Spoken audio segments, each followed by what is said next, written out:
Bienvenue sur Il était une fois en Afrique, la chaîne où nous vous emmenons à la découverte des contes et légendes du vaste continent africain. Aujourd'hui, nous faisons escale dans l'archipel envoûtant du Cap-Vert, plus précisément sur l'île mystérieuse de Santiago. Installez-vous confortablement et laissez-vous transporter par l'histoire fascinante des mystères de l'île de Santiago.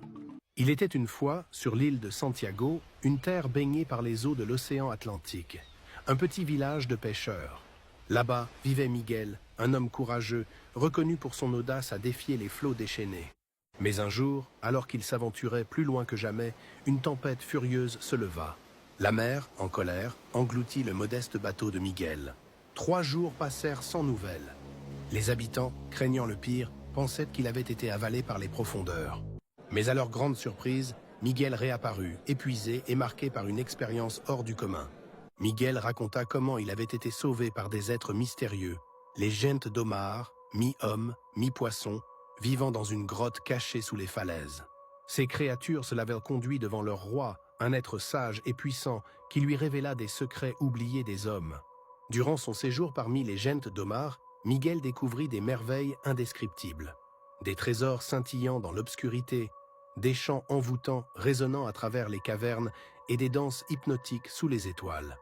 Mais le roi lui fit jurer de ne jamais révéler leur existence, en échange de prospérité et de protection. De retour chez lui, Miguel était à la fois un héros et un mystère. Certains villageois l'écoutaient avec admiration, d'autres avec scepticisme. Mais tous s'accordèrent pour dire que les mystères de l'île de Santiago étaient bien réels, et que ces récits, vrais ou non, continueraient de nourrir l'imaginaire des habitants de cette île enchanteresse. La leçon de sagesse du conte Les mystères de l'île de Santiago peut être résumée ainsi. Respecter et honorer les secrets et les mystères de la vie. Miguel a découvert un monde caché et merveilleux, mais pour profiter de la protection et des bénédictions des gentes d'Omar, il a dû apprendre à garder le silence sur leur existence. Ce conte nous enseigne que certaines connaissances ou expériences sont trop précieuses pour être partagées avec tout le monde. Il faut savoir discerner ce qui doit être révélé et ce qui doit être conservé en soi, car la sagesse réside souvent dans la retenue et le respect des mystères qui nous entourent. En outre, le conte nous rappelle aussi que l'inconnu et le mystère ont une valeur propre, qu'il ne faut pas toujours chercher à tout expliquer ou à tout dévoiler.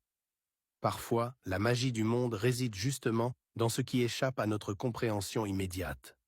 Ainsi se termine notre voyage à travers les mystères de l'île de Santiago. Merci d'avoir partagé ce moment avec nous.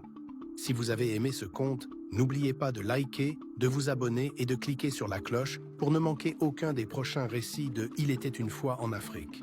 À bientôt pour une nouvelle aventure.